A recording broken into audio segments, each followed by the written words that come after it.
बहुत बड़ा योगदान रहा, बहुत बड़ा योगदान रहा पूर्णेंदु जी का। जो भी हॉल की बुकिंग से लेकर के इनविटेशन से लेकर के जो भी एक्टिविटीज होती है एक प्रोग्राम को सही तरीके से मैनेज करने की, आप दोनों लोगों ने मिलकर के बहुत ही शानदार काम किया और आप दोनों लोग इसके लिए बधाई के पात्र हैं। और सबसे बड़ी बात कि सुजीत सर का रेगुलर तो मैं नहीं कहूँगा, लेकिन हाँ हर महीने एक डेट उनके ट्रेनिंग का हम सब लोगों को मिलने वाला है, तो उसकी तैयारी हम लोग करें। खुद भी जाने का एक संकल्प लें कि खुद भी जाना है, और सिर्फ जाना नहीं है, अपने लोगों के साथ जाना है। ये बहुत महत्वपूर्ण है कि देखो, क्योंकि देखिए हम सब लोग नेटवर्क इंडस्ट्री में हैं, डायरेक्ट सेलिंग इंडस्ट्री में हैं, और हम सब लोगों को अगर बहुत आगे जाना है तो सिर्फ खुद से काम करने से बहुत बड़ी कामयाबी आ जाएगी, ऐसा नहीं है। हमें अपने टीम के लोगों से भी काम करवाना है, उन्हें भी सपोर्ट करना है, उन्हें भी रास्ता दिखाना है, मार्गदर्शन देना है। तभी हम लोगों को ऊपर जब उठाएंगे तो हम खुद भी ऊपर उठेंगे। और एक कहानी भी मैंने वहां पर शेयर किया था कि जब हम दूसरों का ख्याल रखते हैं तो ऊपर वाला हमारा ख्याल रखता है। तो हमें दूसरों का ख्याल रखने वाला भी बनना चाहिए। अपनी टीम से ज्यादा लोग इस उदयपुर टूर को अचीव करें, ये बहुत जरूरी है। खुद करें ये तो जरूरी है, बहुत जरूरी है, लेकिन उससे भी ज्यादा जरूरी है कि हम अपने डाउनलाइन के कुछ लोगों को भी इसके लिए तैयार करें और वो चलें। तो एक बातचीत तो ये थी। और 19 तारीख के प्रोग्राम को लेकर के भी आपने बताया कि 19 तारीख को रंजीत सर हैं, हम सब लोगों के अपलाइन, उनका भी एक बहुत अच्छा मोटिवेशन होता है। और आज अगर मैं इस बिजनेस में टिका हुआ हूं तो कहीं ना कहीं उनका बहुत बड़ा रोल रहा है शुरुआती दौर में। देखिए एक चीज जीवन में हमेशा याद रखिए कि जब भी आपको कभी भी ऐसा लगे कि मैं एकदम अब विचलित हो गया हूँ, डिप्रेशन में जा रहा हूँ, मैं कामयाब नहीं हो सकता, उस समय में जो भी एक व्यक्ति आपको उत्साहित करता है, प्रोत्साहित करता है, मोटिवेट करता है, उसको जीवन में कभी भी भूलने का प्रयास मत कीजिए।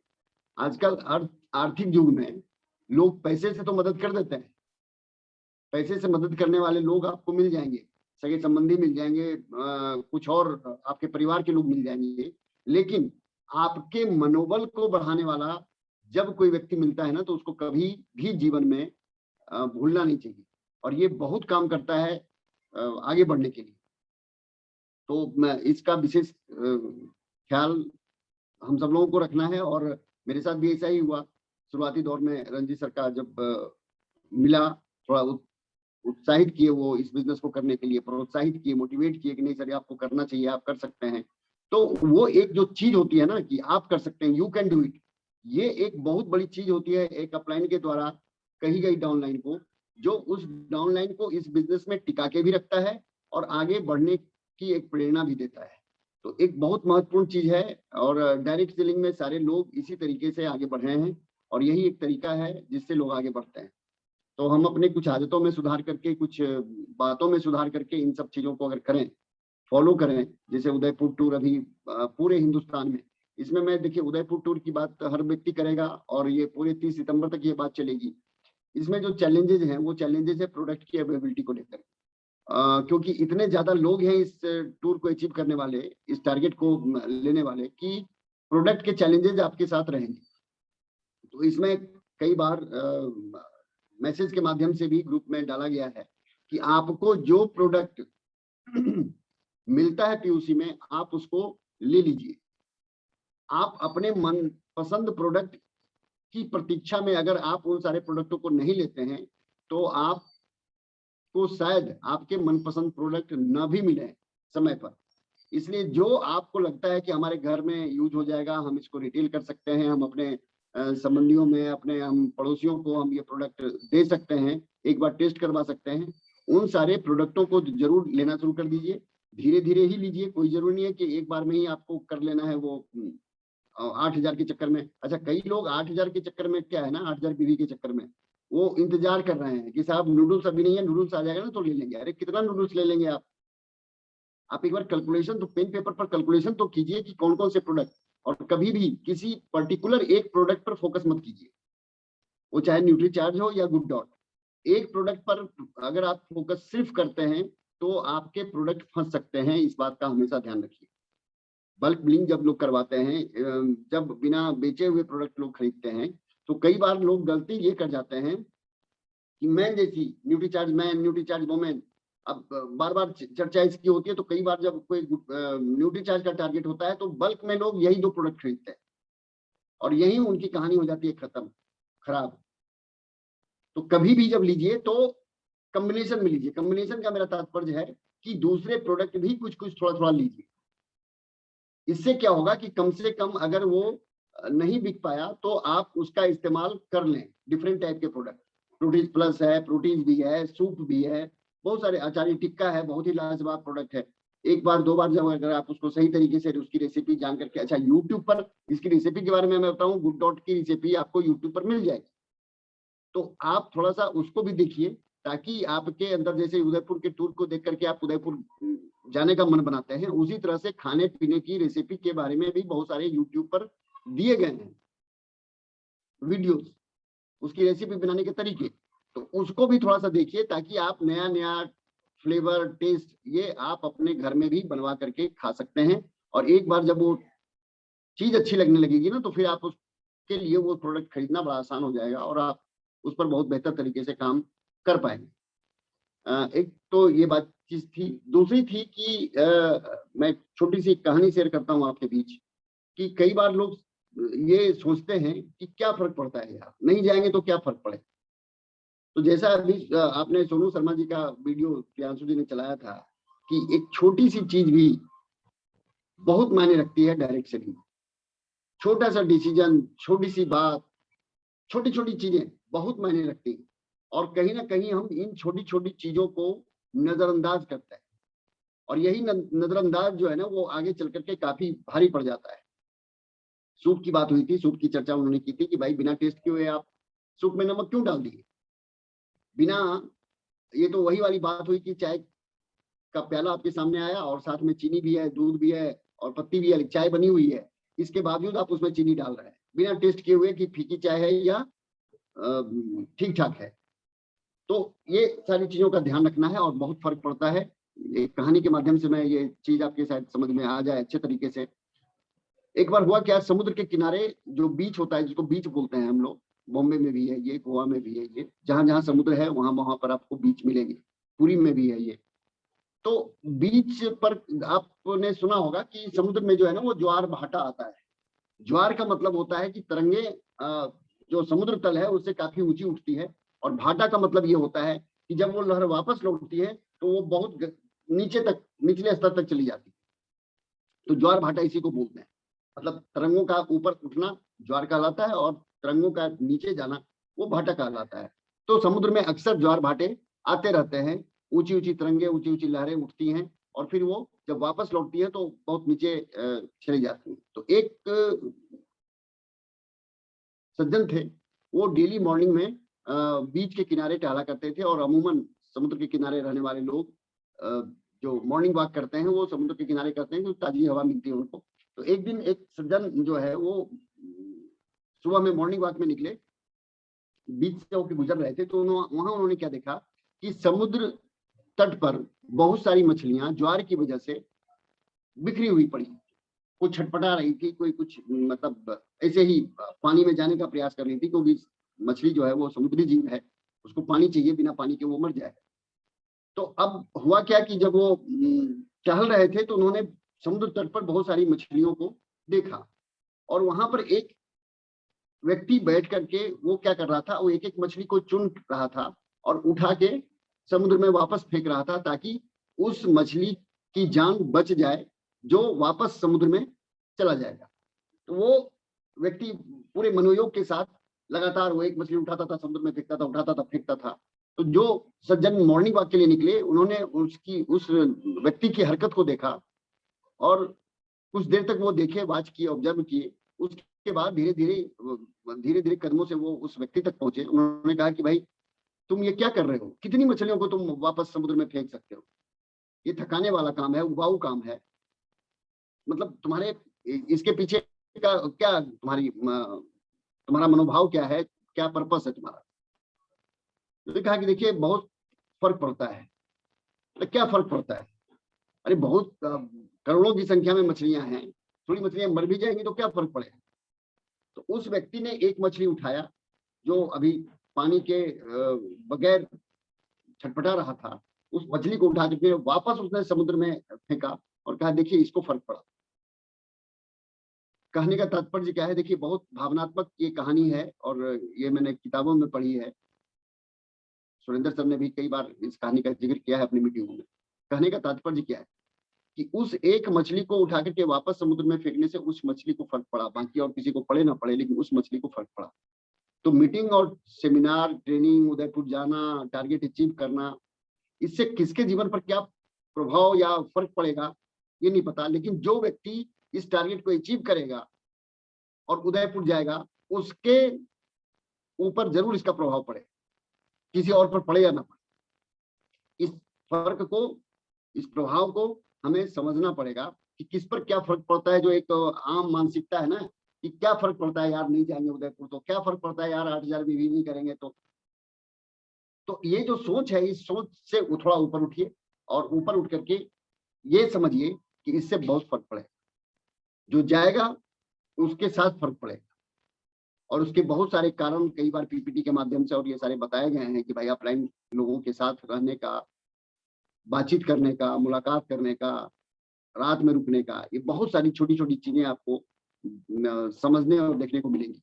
मुझे एक वाकया याद आ रहा है। लोग समझते हैं कि अपलाइन जो है ना, अपलाइन का साथ क्या है साहब, आके मीटिंग तो अटेंड कर ही लेते हैं तो 2-3 घंटे का साथ तो मिल ही जाता है। मैं एक वाकया आपको थोड़ा सा मेमोराइज तो मैं नहीं कहूंगा क्योंकि आप में से बहुत कम लोग उस मीटिंग में रहे होंगे। एक मीटिंग थी बनारस में, उसमें मुकेश कोठारी जी आए थे और न्यूट्रीचार्ज वालों ने शायद संभवतः अरेंज किया था और उस मीटिंग में गाला डिनर था। गाला डिनर का मतलब मीटिंग थी, ट्रेनिंग थी और ट्रेनिंग के बाद खाना पीना था।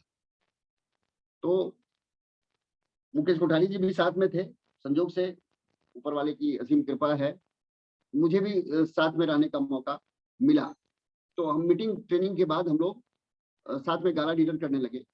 तो अपलाइन का क्या साथ होता है, मैं वो छोटी सी वानगी में आपके सामने प्रस्तुत कर रहा हूँ। तो बातचीत चल रही थी बिजनेस को लेकर के, क्योंकि जब भी आप अपलाइन के साथ होते हैं तो बिजनेस को लेकर के, फ्यूचर को लेकर के, सिस्टम को लेकर के बहुत सारी बातें बहुत कैजुअल तरीके से, बहुत आराम से वो आपको बता जाते हैं। और अगर आप बहुत पारखी हैं, बहुत संवेदनशील हैं, तो आप उन बातों को बहुत गहरे से अनुभव कीजिएगा, महसूस कीजिएगा। और कब किस व्यक्ति के द्वारा कही गई कौन सी बात आपके दिल को छू जाती है, ये कहना बड़ा मुश्किल है। क्योंकि जो व्यक्ति बोल रहा होता है, जो अपलाइन बोल रहा होता है, उसकी मनोदशा, उसकी भावना उस बात को कहने की, और जो सुन रहा होता है उसकी भावना उस बात को सुनने की, ये दोनों परमात्मा की कृपा से ही वो इंट्यूशन होता है। तो बातचीत के क्रम में उन्होंने 2-3 बातें बहुत शानदार बताई। अब लोग तो बहुत सारे थे, सिर्फ हमको नहीं बता रहे थे, वो जनरल बातचीत हो रही थी। लेकिन 2 बातें जो मेरे दिल को छू गई। पहली तो ये थी, उन्होंने ऐसे कैजुअली कहा, क्योंकि उस गाला डिनर में आइसक्रीम भी था, मतलब खाना खाने के बाद जो आइसक्रीम लोग खाते हैं। तो कुछ लोग खाना खाने के बाद आइसक्रीम लेके के प्लेट में खा रहे थे। मुकेश कोठारी जी भी थे, खाना खाने के बाद प्लेट में उनका खाना था, सलाद वगैरह जो भी था। तो उन्होंने कैजुअली, इंटेंशनली नहीं किसी को उन्होंने टारगेट किया, कैजुअली उन्होंने कहा कि देखिए खाना खाने के बाद अक्सर लोग एक आइसक्रीम का भी पार्लर या एक काउंटर लगाते हैं। तो खाना खाने के बाद कभी भी ठंडी चीज नहीं खानी चाहिए। आपको अगर बहुत शौक है ना तो आप गर्म कॉफी पी लीजिए, दूध पी लीजिए, मतलब कोई गर्म चीज लीजिए खाना खाने के बाद। ठंडी चीजों से परहेज करना चाहिए। वैसे मैं भी 5 स्टार होटल का मालिक हूँ, भीलवाड़ा में उनका खुद भी 5 स्टार होटल है, मुकेश कोठारी जी का। बोले कि ये सारा चीज की व्यवस्था तो हम रखते हैं, लेकिन खुद मैं इस काम को नहीं करता हूँ। खाना खाने के बाद मैं आइसक्रीम जैसी चीज, ठंडी चीज का सेवन करने से बचता हूँ, ये स्वास्थ्य के लिए बहुत जरूरी है। मतलब कैजुअली मैं इस बात को बोले तो वो चीज मेरे जहन में, मेरे दिमाग में, मेरे दिल में उतर गई कि नहीं, एक व्यक्ति, एक सफल व्यक्ति जो एक व्यवसायी भी है, एक होटल इंडस्ट्री का मालिक भी है और इस बिजनेस का भी एक सफलतम व्यक्ति है, अगर वो इस बात को कह रहा है तो इस बात में दम है। फिर बहुत सारी ट्रेनिंग को देने के बाद मुझे पता चला कि नहीं, वास्तव में ठंडी चीजों से बचना चाहिए खाना खाने के बाद। तो एक बात तो ये दिल को छू गई थी। दूसरी चीज अच्छा, ये ट्रेनिंग का पार्ट नहीं था। मैं कहना क्या चाह रहा हूँ इस बात को आप समझिए कि अपलाइन का साथ, अपलाइन की रात, अपलाइन की बात और ऑफलाइन से मुलाकात, ये बहुत मायने रखता है। जिन लोगों को ये बात समझ में आ जाती है, वो कभी भी उसका साथ नहीं छोड़ना चाहते हैं। और जब भी आप अपलाइन के साथ हो, तो ये एक थोड़ा-सा एजुकेशन भी है कि अपलाइन के साथ हो, तो प्रयास कीजिए कि अपलाइन की बातों को ज़्यादा से ज़्यादा सुनिए। कई बार कुछ लोगों की आदत ऐसी होती है ना कि वो बहुत सारे क्वेश्चन्स अपलाइन से करना शुरू कर देते हैं। तो आप आपको क्वेश्चन पूछने के बहुत सारे मौके मिलेंगे, लेकिन जब भी अपलाइन बोल रहे हो, और ये मैंने रिलेशनशिप में भी बताया था कि जब भी अपलाइन बोल रहे हो, तो उनकी बातों को बड़े ध्यान से, बड़े गौर से आप सुनिए। मानना उसके बाद की बात है, लेकिन पहले सुनना इम्पोर्टेंट है, तो उनकी बातों को सुनना बहुत ज़रूरी होता है। दूसरी चीज़ जो मेरे दिल को छुई थी, उन्होंने एक बात कैज़ुअल तरीके से, जब वो एकदम गुड नाइट कह के जान जा रहे थे, तो जाने के क्रम में मुझे मुझे वो सीन अभी भी अच्छे तरीके से याद है। उनका उसी होटल में एचएचआई में ऊपर में उनका रूम था, और नीचे खाना खा करके जब वो जाने लगे, हाथ-उथ मिला लिए सब लोगों से और जाने लगे, तो उन्होंने रुक करके सीढ़ी के ऊपर एक बात कही। देखिए, सबसे बड़ी जो चीज़ है, हम लोग बिज़नेस में हैं, हम लोग बिज़नेस कर रहे हैं, बहुत आगे तक करेंगे भी, जीवन पर्यंत करेंगे इस बिज़नेस को।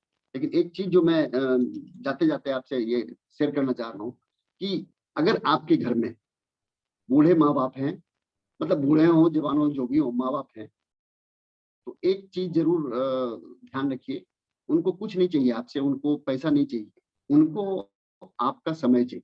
और आप अगर थोड़ी देर उनके साथ बैठ जाते हैं ना, उनके सिरहाने नहीं, उनके पैर की तरफ, और थोड़ा पैर पर हाथ लगा देते हैं, और थोड़ा पैर दबा देते हैं, तो उस समय जो आपको आशीर्वाद मिलता है, वो इस दुनिया में कोई नहीं दे सकता आपको। इसलिए कभी भी मौका मिले तो इस मौका को चूकिए मत, भूलिए मत, क्योंकि एक माँ-बाप जब एकदम से अपना बेटा जब उनका अपने पैर पर खड़ा हो जाता है, और बेटे को एकदम परवाह नहीं होती है, वो एकदम पैसा कमाने की धुन में भाग रहा है, दौड़ रहा है, तो इससे बड़ा आशीर्वाद आपको कोई दुनिया में देने वाला नहीं है। तो इस चीज़ को, मतलब माँ-बाप की सेवा करने का जो एक भाव उन्होंने दिया था, वो मुझे आज भी अच्छे से याद है। तो कहने का मेरा तात्पर्य क्या है, अच्छा ये चीज़ जानते सब हैं। ऐसा नहीं है कि कोई रॉकेट साइंस वाली बात उन्होंने कही कि मंगल ग्रह पर कैसे जाया जाएगा और रॉकेट साइंस क्या है, ऐसा कुछ भी नहीं था। ये दोनों बातें बहुत कॉमन थी। लेकिन जिस अंदाज में और जिस समय में ये बात कही गई, ये बहुत महत्वपूर्ण है। सोनू शर्मा जी का जो आपने अभी वीडियो देखा था, उसमें उन्होंने ज़िक्र किया था कि बच्चा तो 2 साल में बोलना सीख जाता है, लेकिन क्या बोलना है, कैसे बोलना है, इसको सीखने में पूरा जीवन लग जाता है। बोलना महत्वपूर्ण नहीं है, क्या और कैसे बोलना है, ये सबसे ज़्यादा महत्वपूर्ण है। डायरेक्ट सेलिंग में यही चीज़ सीखने में वक़्त लगता है। लोग बोलते हैं ना 4 साल, 5 साल आप इस बिज़नेस में लगाइए, क्यों कहा जाता है ये? ऐसा थोड़ा है कि लोगों को बोलना नहीं आता है, लोग पहले साबुन नहीं लगाते थे, पहले लोग खाना नहीं खाते थे, सब काम पहले लोग कर रहे थे। जितने भी आज ज़ूम मीटिंग पर साथी हैं, ये सारे लोग पहले से ही उन सारे कामों को कर रहे हैं जो आरसीएम में करने के लिए कहा जाता है। आप बातचीत पहले भी करते थे, आप प्रमोशन दूसरे चीज़ों का पहले भी करते थे, आप हर चीज़ बातचीत भी करते थे, प्रोडक्ट भी यूज़ करते थे, सब करते थे। लेकिन किस प्रोडक्ट को यूज़ करना है, क्या बातचीत करनी है, किससे कौन-सी बातचीत करनी है, कब करनी है, कौन-सी ऐसी बातें हैं जो नहीं करनी है, इन सारे चीज़ों को सीखने में 4 से 5 साल का वक़्त लगता है। इसलिए लोग बोलते हैं कि भाई आप इस इंडस्ट्री में आए हैं तो 4-5 साल दीजिए। आपको यहाँ पर बहुत सारी चीज़ों को सीखने का मौका मिलता है। ये एक ऐसा सुरेंद्र सर कहते हैं कि अल्टीमेट पैकेज है। अल्टीमेट पैकेज है। मतलब इस पैकेज को अगर किसी व्यक्ति ने ले लिया ना सही से तरीके से आरसीएम को, तो उसको बाहर के किसी भी चीज़ को सीखने के लिए बहुत ज़्यादा जद्दोजहद नहीं करना पड़ेगा। अगर आप मीटिंगों में, ट्रेनिंगों में लगातार जाते रहे, अपने आप को आपने तैयार कर लिया मानसिक रूप से, क्योंकि डिसीजन लेने का हमने चर्चा की थी कि निर्णय जो डिसीजन लेने का जो होता है ना, वो 4 स्तर पर निर्णय लिए जाते हैं। कोई भी डिसीजन जब आप लेते हैं तो वो 4 स्टेज से गुजरता है। उदयपुर जाना हो, आरसीएम में कामयाब होना हो, आरसीएम में किसी को ज्वाइन करवाना हो, कुछ भी, जो भी कोई भी डिसीजन है, वो 4 स्टेज से होके गुजरता है। बिना 4 स्टेज से गुजरे हुए कोई भी डिसीजन व्यक्ति नहीं ले पाता है, और अगर लेता भी है तो वो बीच में ही उस चीज को छोड़ जाता है। और वो 4 स्टेज क्या है? एक तो है मेंटल डिसीजन, मानसिक निर्णय जिसको बोलते हैं। एक तो मानसिक रूप से आपको डिसीजन लेना पड़ेगा कि हमको ये करना है कि नहीं करना। जाना है कि नहीं जाना है, ये कौन बोलेगा? ये आपका दिमाग बोलेगा। शरीर का काम बाद में आता है, पहले आपके दिमाग में वो बातें आनी चाहिए। भाई तैरने के बहुत सारे फायदे, स्विमिंग के बहुत सारे फायदे आपको बताए जा सकते हैं और लोग बताते भी हैं। आप फिजिकली फिट रहेंगे, आपका स्टेमिना बढ़ेगा, आपके मसल्स इंप्रूव होंगे। स्विमिंग के फायदे की मैं बात कर रहा हूँ। आपकी कभी बाढ़ में या कभी पानी में आप गिर गए तो आपकी जान बच सकती है, बहुत सारे उसके फायदे हैं। और उन फायदों को सुन करके आप मेंटली तुरंत डिसीजन लेते हैं क्या, कि हाँ यार तैरना बहुत जरूरी है, तैरेंगे ना तो सारा काम हो जाएगा। अब आपने मानसिक डिसीजन तो ले लिया कि तैरना है, हम भी तैरेंगे। लेकिन तकलीफ कब होती है? जब हम उस मेंटल डिसीजन से सेकंड स्तर पर जाते हैं, फिजिकल डिसीजन पर उतरते हैं। अब फिजिकल डिसीजन क्या है, मेंटल डिसीजन तो है, ठीक है। प्रियांशु जी ने आपको वीडियो दिखा दिया, आपने वो पूरे उदयपुर के पूरी भौगोलिक स्थिति और ऐतिहासिक स्थिति के बारे में आपने जाना कि किस तरह के वहां पर लेक्स हैं, किस तरह की बिल्डिंगे हैं, किस महाराणा प्रताप ने क्या क्या किया, क्या क्या घूमने फिरने की जगह है, क्या खाने पीने की चीजें हैं, किस तरह के डांस और नृत्य वहाँ होते हैं, वहाँ का कल्चर क्या है, वहाँ की भाषा क्या है, वहाँ की जनसंख्या क्या है, डेमोग्राफी से लेकर के हर चीज, साइकोग्राफी से लेकर के हर चीज आपने सुन लिया, सुन तो लिया। अब आपने मानसिक निर्णय ले लिया, मेंटल डिसीजन ले लिया कि नहीं मुझे उदयपुर जाना है। भाई जाना है, मेंटल डिसीजन तो हो गया। अब फिजिकल डिसीजन कब होगा? शारीरिक निर्णय जिसको बोलते हैं। एक तो हुआ मानसिक निर्णय, स्विमिंग का आपने मानसिक निर्णय तो ले लिया। अब आपको तकलीफ कब आने वाली है? तकलीफ आने वाली है जब आप उस डिसीजन, मेंटल डिसीजन से अगले स्तर फिजिकल डिसीजन की तरफ जाएंगे। तो जब फिजिकल डिसीजन की तरफ आप जाएंगे तो आपको क्या करना पड़ेगा?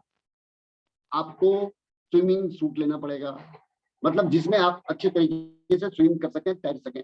आपको वो खरीदारी करनी पड़ेगी। नंबर एक, आपके घर के बाजू में तो है नहीं वो कोई भी तालाब या कोई गंगा जी या कोई समुद्र जहां आप सीखेंगे। आपको उसके लिए अपने घर से उठ के 2 किलोमीटर, 3 किलोमीटर, 4 किलोमीटर, जो भी जितनी भी दूरी पर वो स्विमिंग पूल हो या तालाब हो या नदी हो, आपको वहां से निकल करके दूर जाना पड़ेगा। ये एक्टिविटीज मेंटल नहीं है, ये मेंटल डिसीजन का पार्ट नहीं है, ये फिजिकल डिसीजन का पार्ट है। अब लोग यही, अरे यार सुबह उठ के स्विमिंग करने जाना, स्विमिंग का पूरा सूट लेना, फिर 4 किलोमीटर जाना, फिर जा करके वहां देखना, और जब आप उस जगह पर पहुंचते हैं तो फिर एक अंदर से डर का भाव आता है कि कहीं डूब गए तो,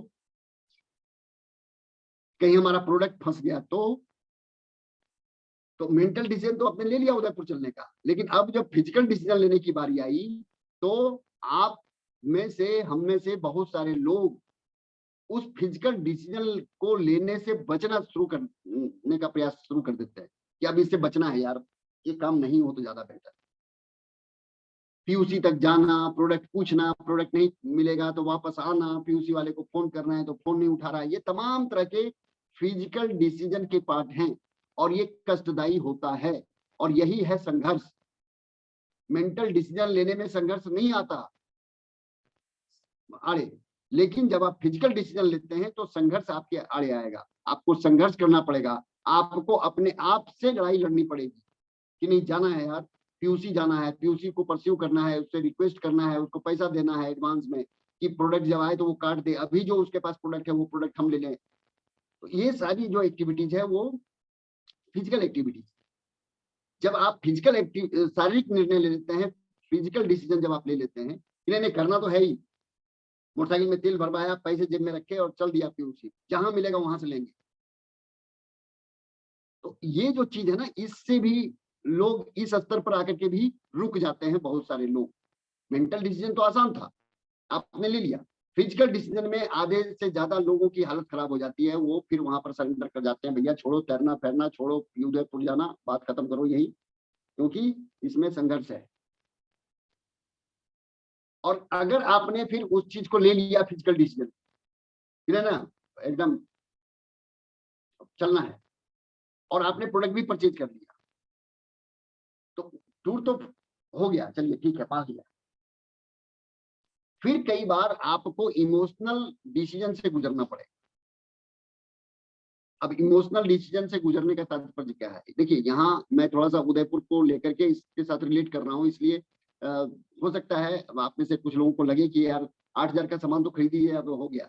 लेकिन इसके बाद इमोशनल डिसीजन भी आड़े आता है। वो क्या आता है, जब आप इतने सारे प्रोडक्ट लेके आ जाएंगे तो घर वाले आपको भावनात्मक तरीके से प्रताड़ित करने का प्रयास करेंगे। इतना ले आने की क्या जरूरत है, पैसा पेड़ पर फलता है क्या, इस काम के लिए तो पैसा आप निकालते नहीं है, और इस काम के लिए देखिए उदयपुर घूमने के लिए आप इतना सारा प्रोडक्ट एक साथ ले आए। अब वहां पर क्या है, आपने सबसे पहले क्या किया, मेंटल डिसीजन, मानसिक निर्णय लिया कि उदयपुर जाना है। दूसरा, आपने फिजिकल डिसीजन भी ले लिया कि चलो ठीक है, 13,000 रुपए लगेंगे, 13,500 रुपए लगेंगे, प्रोडक्ट ले आना है। ले तो आए आप, टूर आपका हो गया, लेकिन उसके बाद फिर आपको जो है ना, वो भावनात्मक निर्णय से गुजरना पड़ेगा। जब आपके घर के लोग ये बोलेंगे कि इतने सारे प्रोडक्ट की पैसे की बर्बादी की क्या जरूरत थी, बच्चों की फीस नहीं भरी गई, बिजली का बिल नहीं भरा गया, ये नहीं हुआ, वो नहीं हुआ, और आपको उदयपुर जाने की पड़ी है, आप इतना सामान क्यों ले आए, इतने इतने पैसे में तो एक महीना हम हरी सब्जी खा लेते। तमाम तरह के इमोशनल जो डिसीजन है, फिर उस जगह पर जाकर के आपको लेने पड़ेंगे, उनको कन्विंस करना पड़ेगा इमोशनली। इसके फायदे क्या है, आपको अगर लग रहा है कि हम सिर्फ घूमने फिरने के ख्याल से इस चीज को किए हैं, तो आपकी गलतफहमी है। वहां पर आपको भावनात्मक तरीके से मजबूती दिखानी पड़ेगी। ये जो प्रोडक्ट आया है, ये हम आपके स्वास्थ्य को ध्यान में रख करके ये सारे प्रोडक्ट लाए हैं। बच्चा मैगी खाता है, वो बार बार मैगी खोजता है, नूडल्स खोजता है, 2 मिनट वाला वो दिमाग में बैठा हुआ है, उसमें मैदे से बनी हुई चीजें होती हैं। आप आरसीएम का नूडल्स हम इसलिए लाए हैं कि इसमें आटा है, इसमें और भी तरह के अनाज हैं जो बच्चे के स्वास्थ्य के लिए बहुत जरूरी है। हम इसलिए इकट्ठा ले आए कि बच्चा बाहर से जा करके इन सब चीजों को नहीं खरीदेगा। आपको इस तरीके से भावनात्मक तरीके से, जिसको इमोशनली बोलते हैं, आपको वहां पर ट्रीट करना पड़ेगा। और अगर आप उस समय चूक गए उस निर्णय को लेने में, इमोशनल डिसीजन को लेने में, तो फिर कहानी आपकी होने वाली है खराब। फिर आपका जो वो उत्साह है ना उदयपुर जाने का, वो आधे से ज्यादा वही टूट जाएगा कि यार कहाँ हम चक्कर में पड़ गए अप्लाई के। तो कहने का तात्पर्य मेरा यह है कि ये भी एक स्टेज होता है इमोशनल डिसीजन का। और फिर बाद में एक लास्ट में डिसीजन आता है स्पिरिचुअल डिसीजन का, जहां पर जिसको आध्यात्मिक निर्णय बोलते हैं, कि जब आप चारों तरफ से टूट जाते हैं, परिवार, समाज, अड़ोसी पड़ोसी, अपलाइन डाउनलाइन सब आपको एकदम तिरस्कृत कर रहा है, पंक्तियां कस रहा है, उस समय अगर आप आध्यात्मिक तरीके से मजबूत हैं, तो आप इस डिसीजन को ले जा पाएंगे बहुत अच्छे तरीके से। तो ये एक्चुअली कंटेंट जो है, ये वो दूसरे डिसीजन के बारे में था, लेकिन मैंने उदयपुर के साथ इसको रिलेट करने का प्रयास किया कि आप थोड़ा सा इस चीज को समझिए। और हर स्टेज पर जो डिसीजन के जो 4 स्टेज हैं, इसको अच्छे तरीके से समझिए। ये सिर्फ उदयपुर नहीं, ये जब आप प्लान दिखाते हैं उस जगह पर भी, आरसीएम बिजनेस को आप ज्वाइन करते हैं उस समय भी, आपकी कामयाबी के लिए ये चारों डिसीजन अगर आपको याद है कि किस डिसीजन से हम कौन से निर्णय को हम ले रहे हैं और किस निर्णय से क्या होने वाला है, तो आपको आने वाली जो भी संभावनाएं हैं या आने वाली जो भी असुविधाएं हैं, उससे आप बचिएगा। संभावनाओं पर काम कीजिएगा और दुविधाओं से आप बचिएगा, संघर्ष से आप बचिएगा। तो ये एक छोटी सी बातचीत मेरी डिसीजन के लेने को 4 स्तर को लेकर के थी। और बहुत सारा फर्क पड़ता है साहब, जब आप एक डिसीजन ले लेते हैं और उस काम को करते हैं, तो बहुत सारा फर्क पड़ता है, न केवल आपके जीवन पर, आपके परिवार, आपके समाज, आपके जो भी रिश्तेदार हैं, उन सब लोगों के जीवन पर बहुत फर्क पड़ता है। और बहुत अच्छे तरीके से आरसीएम ही क्यों, जो भी साथी वहाँ अटेंड किए होंगे बनारस के उस प्रोग्राम को, सुजीत सर के, बहुत अच्छे तरीके से उन्होंने इस चीज को डिस्क्राइब किया था।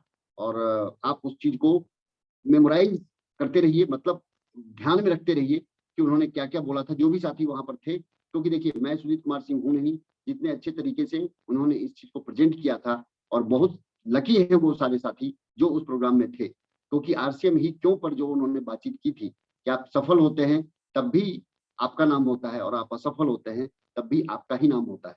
आप को अगर ये लगता है कि हम परिवार के लिए कुछ कर रहे हैं, तो आप गलतफहमी में हैं, आप अपने आप को धोखा दे रहे हैं, परिवार को धोखा दे रहे हैं।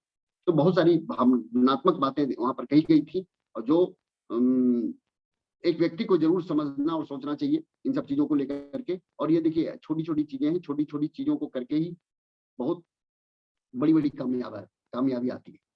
अरे छोटी सी बात है सर, छोटी सी बात आप समझिए। एक बहुत बड़ा आपके पास एकदम फ्रेम में कोई पिक्चर है, कोई फोटो है, किसी का भी हो, आपके परिवार का वो फोटो हो सकता है ना, बहुत बड़े, और उस पूरे इतने बड़े फ्रेम को आप छोटी सी कील ठोकते हैं और उस पर टांग देते हैं। कील उस फ्रेम के मुकाबले बहुत छोटी होती है, लेकिन दीवार पर लटकाने के लिए वो कील काफी महत्वपूर्ण है। ये जो पिन देख रहे हैं ना आप, ये पिन, ये बहुत आपको दिखाई भी शायद नहीं देगा। ये पिन बहुत छोटी सी पिन है, आपको संभवतः वो दिखेगा ही नहीं, छोटी सी पिन है। और इस छोटी सी पिन की ये ताकत है कि बहुत सारे पेपर को ये इकट्ठा रख सकता है, संभाल के रख सकता है। स्टेपलर का पिन आपने देखा होगा, बहुत बारीक होती है, इकट्ठी होती है। अगर एक पिन को आप कोशिश करेंगे ना कि स्टेपलर में लगा करके एक पिन से ही हम इस्तेमाल कर दें, तो आप नहीं कर सकते। एक पूरा वो उसका ये होता है, ब्लॉक होता है। उस ब्लॉक को आप स्टेपलर में डालते हैं और उसकी मोटाई और जो भी आप उसका थिकनेस, जो भी आप उसको समझना चाहें आप समझिए कि बहुत बारीक होती है। मतलब उंगली से भी आप उसको अलग अलग कर सकते हैं स्टेपलर लगने के बाद। लेकिन बहुत सारे कागजों को इकट्ठा एक साथ रखने के लिए वो छोटी सी पिन बहुत बड़ा रोल प्ले करती है। तो किसी भी छोटी सी चीज को जो है ना, वो डायरेक्ट सेलिंग में नजरअंदाज नहीं करना चाहिए। आपको हो सकता है ये उदयपुर टूर बहुत छोटा लगे, हो सकता है ये निर्णय आपको लेना बहुत छोटा लगेगा, अरे क्या फर्क पड़ जाएगा, नहीं जाएंगे उदयपुर तो क्या हो जाएगा, नहीं जाएंगे बनारस ट्रेनिंग करने के लिए तो क्या हो जाएगा, नहीं जाएंगे बरबीघा 19 तारीख को तो क्या हो जाएगा। ये छोटी छोटी चीजें आपको लगती होंगी, लेकिन होती बहुत महत्वपूर्ण है, क्योंकि इन छोटी छोटी चीजों को करके ही बहुत बड़ा बना जाता है। आज सुरेंद्र सर हो, चाहे सुजीत सर हो, चाहे मुकेश कोठारी जी हो, चाहे वो बीसी छावड़ा जी हो, केसी छावड़ा जी हो, कदम सिंह जी हो, कोई भी व्यक्ति इन छोटे छोटे कामों को करके ही आज महान और बड़ा बना है। ऐसा नहीं है कि जो बड़े लोग हो गए, जो बड़े लीडर हो गए, उन्होंने प्रोडक्ट यूज नहीं किया, उन्होंने प्लान नहीं बताया, उन्होंने किसी चीज को प्रमोट नहीं किया। इन सारे लोगों ने उन्हीं सब छोटे छोटे कामों को किया है जो हम लोग आज कर रहे हैं। तो ये जो डिसीजन उनका था, हर तरीके का डिसीजन से वो गुजरे, और हमें भी उन चारों तरह के डिसीजन से गुजरना पड़ेगा। इस बात को जहन में बिठा लें। मेंटल डिसीजन से भी, फिजिकल डिसीजन से भी, इमोशनल डिसीजन से भी, और फिर स्पिरिचुअल डिसीजन से भी हम सब लोगों को भी गुजरना पड़ेगा। क्योंकि वो सारे लोग अगर आज सफल हैं, तो वो सारे लोग भी इन चारों डिसीजन से गुजरे। तो ये मेरी छोटी सी बातचीत इस संदर्भ में थी कि थोड़ा सा हम लोग जो भी डिसीजन हमें लेना है वो ले लेना है। एक चीज मैं जरूर और यहाँ पर ऐड करूंगा, उदयपुर तो ठीक है, बिल्कुल चलना है, लेकिन आप में से जो भी साथी कंटिन्यूअस कंसिस्टेंसी ऑफर में शामिल हैं न्यूट्री चार्ज के, उसको मत छोड़िएगा। क्योंकि एक महीने सिर्फ गुड डॉट पर काम आप कर भी लें अगर, तो ये जो अगर मान लीजिए 3-4 महीने से आप लगातार कंसिस्टेंसी ऑफर में बने हुए हैं, 1000 भी या 2500 भी न्यूट्री चार्ज का कर रहे हैं, तो उसको मत छोड़िएगा। क्योंकि एक महीना अगर आप उसको छोड़ देते हैं, तो पिछले का 3 महीना का किया गया काम आपका फिर व्यर्थ हो जाने वाला है। इसलिए ये महीना भी न्यूट्री चार्ज की एंट्री के लिए बहुत महत्वपूर्ण है। आप नए साथी को भी इसमें एंट्री छोटू परचेज में करवा सकते हैं। इस महीने से लेकर के अगले 6 महीने तक जो भी साथी लगातार उसको कंसिस्टेंसी ऑफर के तहत करेंगे, तो उनको उतने एसपी का प्रोडक्ट फ्री मिलने वाला है। तो सिर्फ मैं ये नहीं कहूंगा कि अगर नहीं मिल रहा है गुड डॉट तो अब तो कुछ खाना ही नहीं है जी, अब तो बस न्यूट्री चार्ज भी भूल गए, कीसोल भी भूल गए, सारा चीज भूल गए। ऐसा नहीं होना चाहिए। हमको अपने जीवन में बैलेंस बना के चलना है, संतुलन बना के चलना है। हमें सारे प्रोडक्ट इस्तेमाल करने हैं, हर प्रोडक्ट के अपने महत्व हैं। ऐसा नहीं है कि गुड डॉट की दिन रात बात हो रही है तो सिर्फ गुड डॉट ही बेहतर है, ऐसा कुछ नहीं है। गुड डॉट के अलावा भी हम प्रतिदिन न्यूट्री चार्ज का सेवन करते हैं। पीवीएम में ब्रेकफास्ट हो, व्यू हो, ओमेगा हो, इसका मैं खुद ही प्रतिदिन इस्तेमाल करता हूँ। S5 हो, खाना खाने के बाद प्रतिदिन इस्तेमाल करते हैं। और एक जानकारी मैं आपको और दे दूं, अभी जो मौसम का चेंज जो हो रहा है, ये बहुत महत्वपूर्ण है आप सभी साथियों के लिए। मौसम चेंज हो रहा है और मौसम चेंज में थोड़ी तबीयत खराब होने के चांसेस ज्यादा हो जाते हैं, क्योंकि लोगों की इम्यून सिस्टम जहाँ गड़बड़ है, इम्यूनिटी जहाँ पर लोगों का थोड़ा वीक है, रोग प्रतिरोधक क्षमता जिनकी कमजोर है, वहां पर बहुत जल्दी जल्दी लोग बीमार होते हैं सीजन चेंज होने की वजह से। जो लोग न्यूट्रिशन का सेवन प्रॉपर नहीं कर रहे हैं उनकी तबीयत खराब होती है। कई सारे ऐसी चीजें भी हैं जहाँ डेंगू का भी खतरा बढ़ जाता है। क्यों बढ़ जाता है खतरा डेंगू का? क्योंकि अक्सर आपने सुना होगा कि डेंगू जो मच्छर होता है, ये गंदे पानी में बैठता जो मच्छर है वही आकर के जब हमें काटता है तो डेंगू जैसी चीजें होती हैं।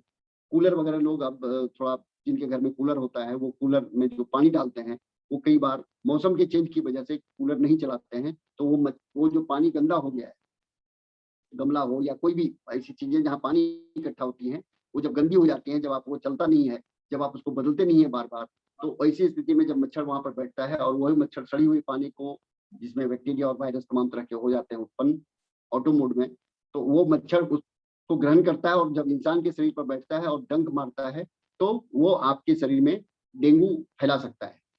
तो ऐसी स्थिति में हमें अपने स्वास्थ्य का भी ध्यान रखना है और इन स्वास्थ्य का ध्यान रखने के क्रम में जो भी इम्यूनिटी को बूस्ट करने वाली चीजें हैं, जो रोग प्रतिरोधक क्षमता को बढ़ाने वाली चीजें हैं, उसका सेवन हम सब लोगों को जरूर करना चाहिए। इसलिए न्यूट्री चार्ज को भी मत भूलिए, ये भी बहुत ही अल्टीमेट प्रोडक्ट है, बहुत ही शानदार प्रोडक्ट है। और गुड डॉट की मैं बात करूं तो गुड सिप का सेवन प्रतिदिन कीजिए, ये आपकी इम्यूनिटी को भी बूस्ट करता है और तमाम तरह के रोग प्रतिरोधक क्षमता से भी आपको बचाता है। वहां पर मैं बात करूं न्यूट्री चार्ज में तो S5 बहुत ही शानदार है, आप खाना खाने के बाद उसका इस्तेमाल कीजिए क्योंकि उसमें नीम और तुलसी का जो मिला हुआ है मिश्रण, ये आपकी इम्यूनिटी को भी बढ़ाएगा, आपके डाइजेशन को भी ठीक रखेगा और कुछ होने वाली आगे बीमारियां जो हैं उससे भी आपको बहुत हद तक राहत देगा। मैन और प्रोटीन की बात क्या करूं, वो अपने आप में बहुत ही शानदार है। तो सारे प्रोडक्ट अपने आप में नायाब हैं, हर प्रोडक्ट का इस्तेमाल कीजिए। कोई प्रोडक्ट ऐसा नहीं है कि उदयपुर जाना है, गुड डॉट लेना है तो बाकी प्रोडक्ट्स आप नमक, मिर्ची, हल्दी, धनिया, मिर्चा, साबुन वुबुन लगाना सब छोड़ दो, गुड डॉट लेना है बस। तो इस गलतफहमी से बाहर निकलिए। ये जरूरी है उदयपुर जाना, लेकिन वो जरूरी है इसलिए मैं दूसरे काम को छोड़ दूं, ये बेवकूफी भरा मतलब जो है। इसलिए बैलेंस बना के हमें चलना है और जो प्रोडक्ट जहां पर मिले, अभी क्राइसिस इसकी रहेगी बनी हुई गुड डॉट की। मैं सारे लोगों से अपील करता हूं कि जिनको जो भी पीयूसी नजदीक में मिलता है और जो प्रोडक्ट अवेलेबल है, देखिए आज अगर आपको कोई प्रोडक्ट अच्छा नहीं लग रहा है तो इसका मतलब सीधा सीधा ये है कि आपने उस प्रोडक्ट को सही तरीके से या तो बनाया नहीं या आप उस को बनाने के तरीके नहीं जानते हैं। तो यूट्यूब पर सारी चीजें मौजूद हैं, आप उसको देखिए। अचारी टिक्का आप ले आए, कैसे बनाना है, कैसे खाना है, नहीं पता आपको, कभी आपने ट्राई नहीं किया, वेजिटेरियन बाइट तो आपने बना लिया, आपको अच्छा भी लगा, आप लगातार खा रहे हैं। अचारी टिक्का पड़ा हुआ है पीयूसी में लेकिन कोई लेने वाला नहीं है। मान लीजिए ऐसा अगर है तो आपको अचारी टिक्का भी ट्राई करना चाहिए, कितना टेस्टी है, कितना स्वादिष्ट है और वेजिटेरियन बाइट से 3 रुपया कम भी है। तो आप इसका भी इस्तेमाल कर सकते हैं। आप सूप का इस्तेमाल कर कीजिए, सूप बहुत शानदार है। तो मैंने जो भी प्रोडक्ट है यहाँ पर, मैं एक के बारे में प्रोडक्ट की जानकारी क्या दूं, लेकिन जो भी प्रोडक्ट है वो बहुत नायाब है, इसका इस्तेमाल कीजिए। ये मेरी छोटी सी बातचीत थी, आप लोग बने रहे, बड़े धैर्य से आपने सुना। बहुत बहुत धन्यवाद आप सभी साथियों को। और वापस मैं जाऊंगा प्रियांशु जी के पास। समय देने के लिए धन्यवाद प्रियांशु जी, अब आप लोगों का भी बहुत बहुत धन्यवाद बने रहने के लिए।